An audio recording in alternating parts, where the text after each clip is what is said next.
What is history but a fable agreed upon? Those were the words of Napoleon Bonaparte 200 years ago, and that astute observation holds just as true today. Thanks for joining me, Michael, your host here at Pyramids and Prehistory, on our quest to cut through the conventional facade of the fable that is so-called conventional ancient history, and gather the astounding geological, astronomical, archaeological, and anthropological evidence that proves ultra-advanced worldwide human civilization existed on Earth in so-called prehistory. And, contrary to what we've been taught, these geographically distant cultures were in fact tied together through trade, colonization, and conquest. Are you ready for the truth that history books are afraid to tell you? So, let's dive deep into pyramids and prehistory.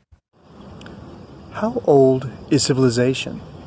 There are those who would have us believe that civilization goes back a mere 6,000 years, 4,000 years BC more or less at the time of the Sumerians, or perhaps the ancient Egyptians, or the Hindu civilization in India, or perhaps even the Chinese. But the reality is that civilization is much, much older than that. In fact, civilization began nearly 12,000 years ago. What happened? We're going to find out right now.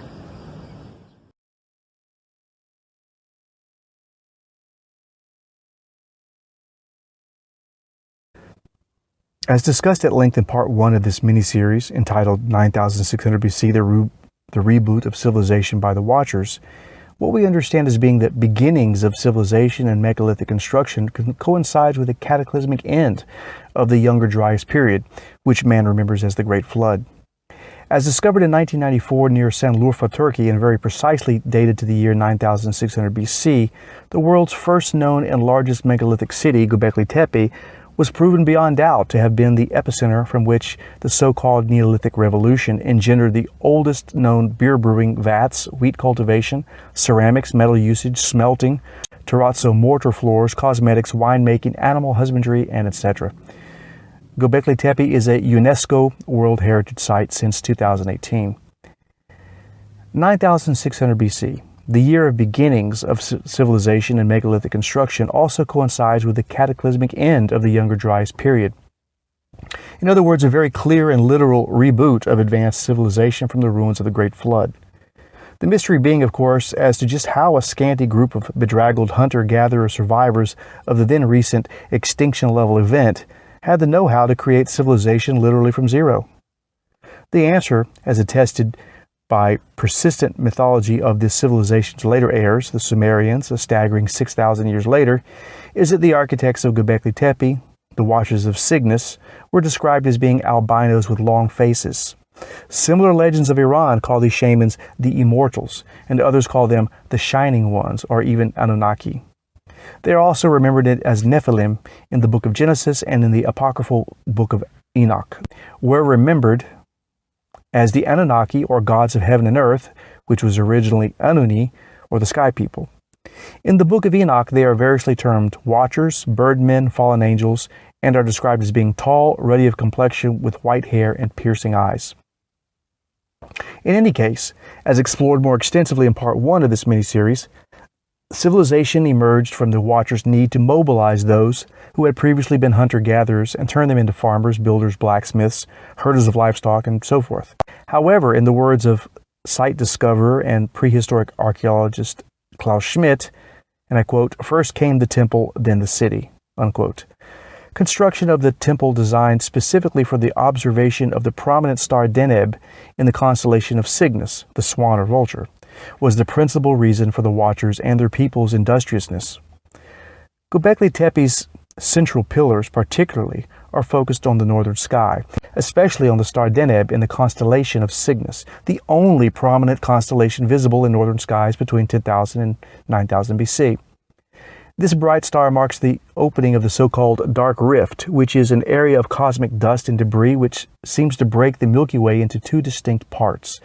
Downwards from Cygnus to where the sun crosses the Milky Way, the constellations of Sagittarius and Scorpio. As impressively and clearly carved in high relief on one of the most prominent central T-pillars, Pillar 43, Enclosure D, the so-called vulture stone, The scorpion is below the vulture that carries the head or soul home to the dark rift in the Milky Way. and at the time in question, the constellation Scorpio would have been directly below the constellation Cygnus.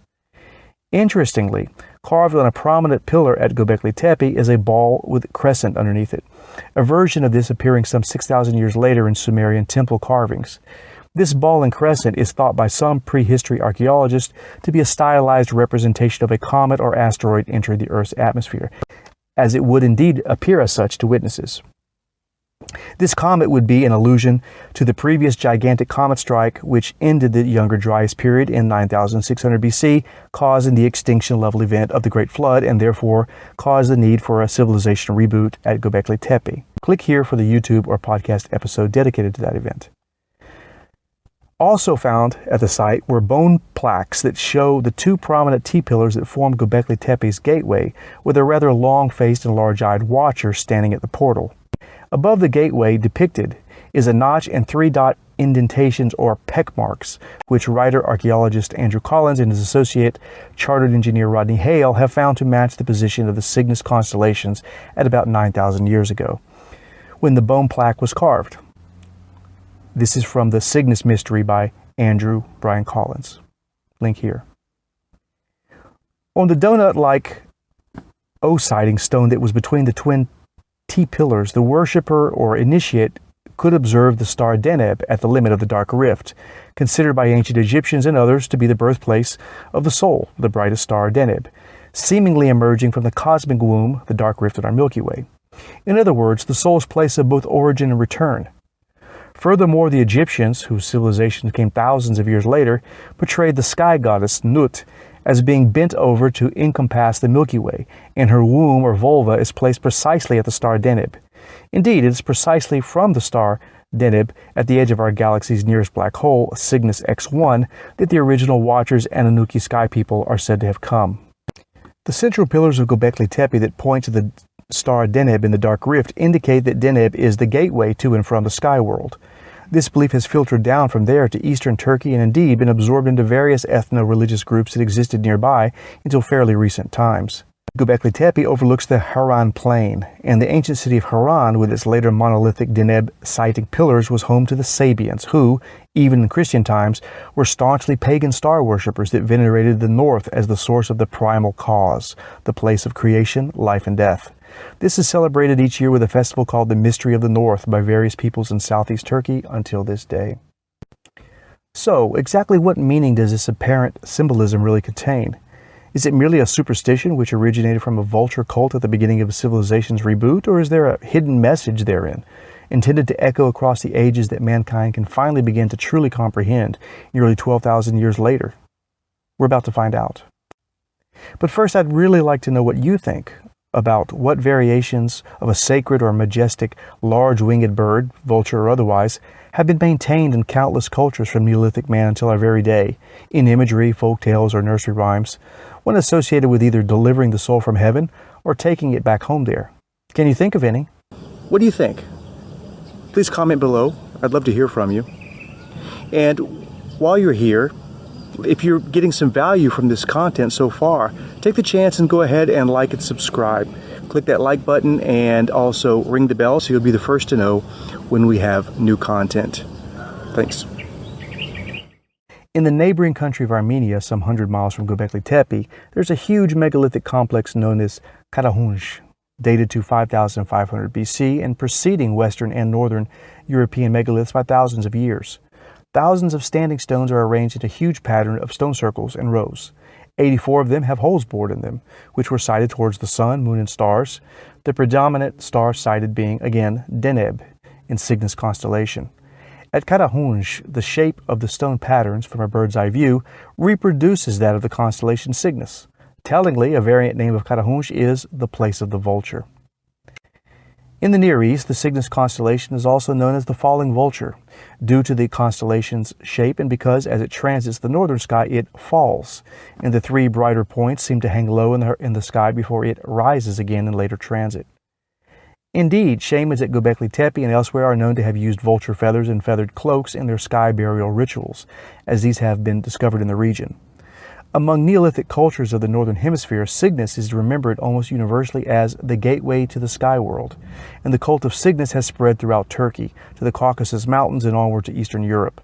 But it's not just in the region. This dark rift has, both in remote times and more recently, been seen as a point of exit and entry into the sky world in most world cultures: Egyptian, Native American, Mayan, Hindu, and so forth. Naturally, the sacred bird which carries the soul to and from heaven, accordingly known as the Greek psychopomp or soul carrier, varies from country to country according to the types of birds common to those areas. These include swans in Europe, vultures in the Middle East, India, North America, birds of paradise in Polynesia, and the magpie in China, and so forth. And in many cultures, excarnation is practiced. That's the ritual of placing a corpse on a scaffolded platform structure, or sometimes hanging among tree branches, so the corpse is stripped by scavenger birds, especially variants of the vulture species. Once picked clean, the bones would be collected and given a secondary burial after the sky burial had been completed.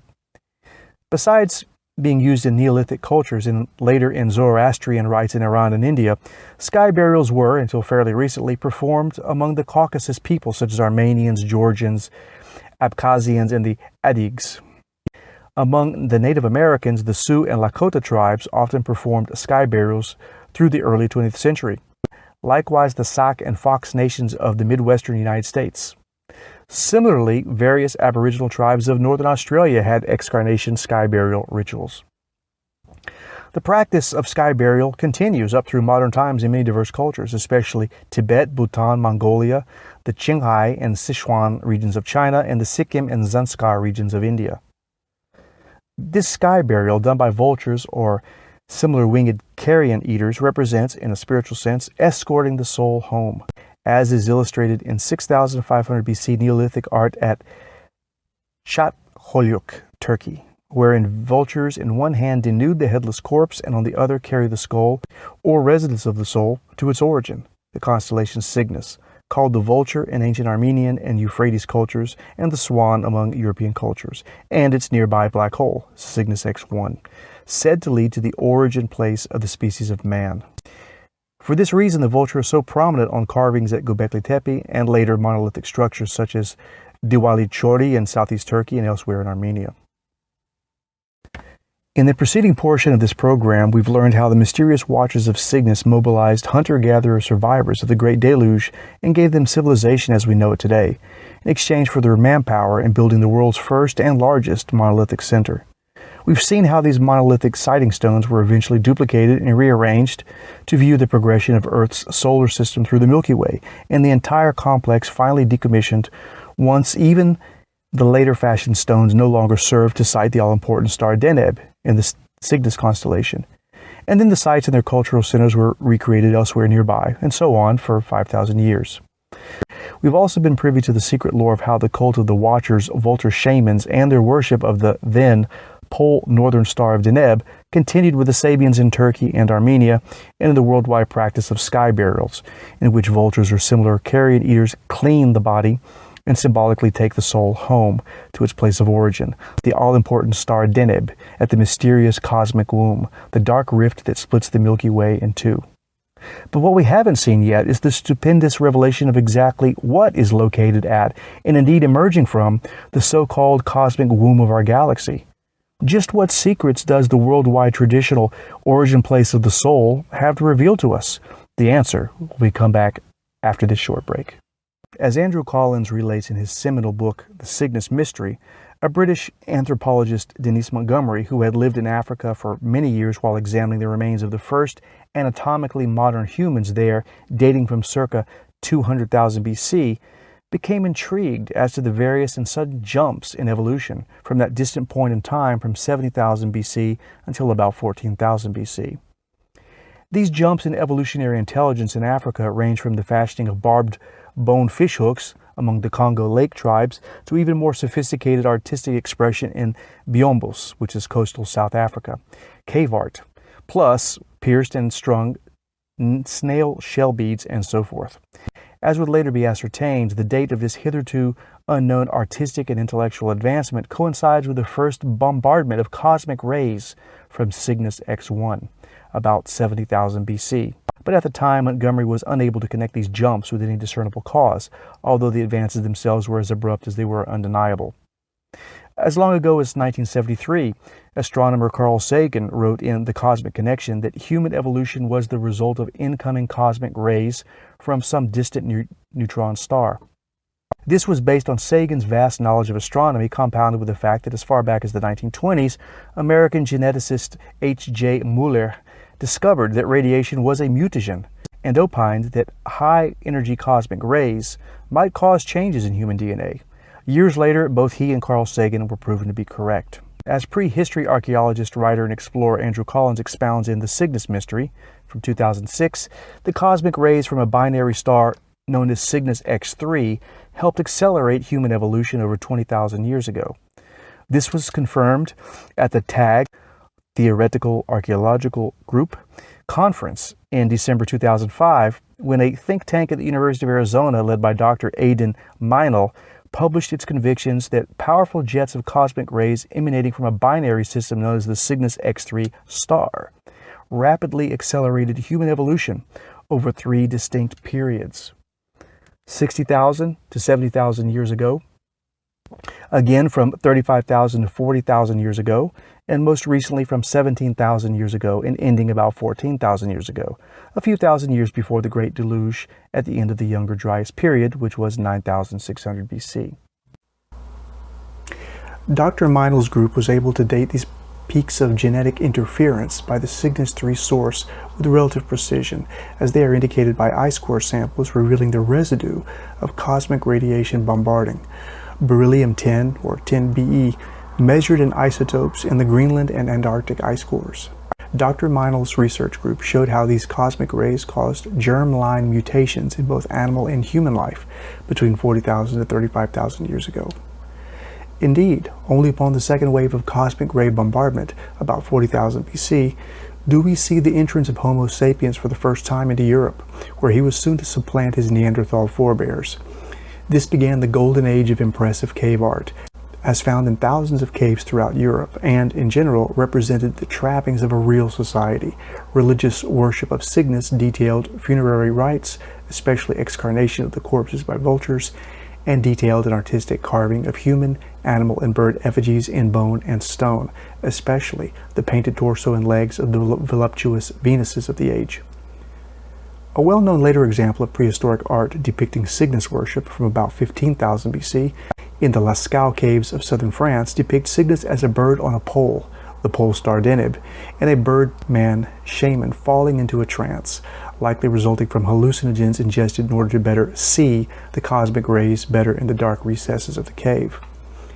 Interestingly, although we are still susceptible to cosmic rays at a lower intensity today, they can sometimes be seen in complete darkness, a process known as Cherenkov radiation. These cosmic ray particles appear as ghostly flashes of white or blue-white light as they pass through the aqueous part of the eye. Indeed, from 1968 onwards, astronauts have complained of incessant flashes and streaks of light before their eyes, whether with eyes open or closed, and subsequent experiments on board the spacecraft determined the cause to be cosmic rays passing through the hull of the spacecraft. As we have seen, the influence of gamma and other cosmic rays emanating from the mysterious Cygnus Dark Rift didn't end in the remote past. Since the early 1980s, underground particle detectors around the world began detecting incoming cosmic rays from deep space. As the cycle is precisely 4.79 hours, it was easy to ascertain that these inexplicable, neutrally charged, and strongly interacting particles resonating at extremely high energy levels come from some object called Cygnus X3, deep within the constellation of Cygnus, located some 37,000 light-years from Earth. These odd pulses of cosmic rays have since been coined cygnets, which means children of the swan. Further deepening the Cygnus-Earth connection, on June 9, 2017, Newswire published an article online entitled, "Is the Alien Megastructure Star in Cygnus Sending Us a Message?"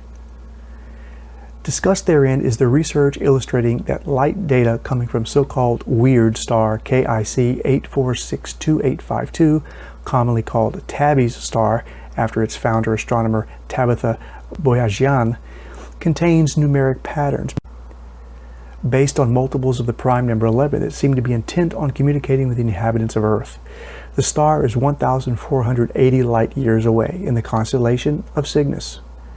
Indeed, author-explorer Andrew Collins and engineer Rodney Hale, in an astrophysics paper published by Vixra, that's V-I-X-R-A, attest that a 0.88-day light fluctuation recorded in connection with Tabby's star synchronizes with a larger cycle of 48.4 days in a manner that coincides with the Earth's own solar calendar every 242 days. Authors Collins and Hale showed that the objects causing the strange light dips of intensity were most likely giant ellipses, disks, or rotating shards of unknown origin. This posit is based on French astronomer Luc Arnaud's previous, and I quote, "An intelligent extraterrestrial race might send attention-grabbing signals in the form of mathematical patterns, including prime numbers or binary code, recorded in the light curves created by giant artificial objects made to pass in front of stars for this express purpose," unquote. Indeed, an astounding 4 conditions that suggest communication are met in the case of the gamma-ray burst signals emitted from Tabby's star. A. Multiples of the prime number 11, not reproduced by natural causes. B. The code being in binary form pulses. C. Light emissions fluctuating in a highly erratic manner with dips in intensity. And D. The synchronization to Earth's solar calendar, the number 242, to attract our attention.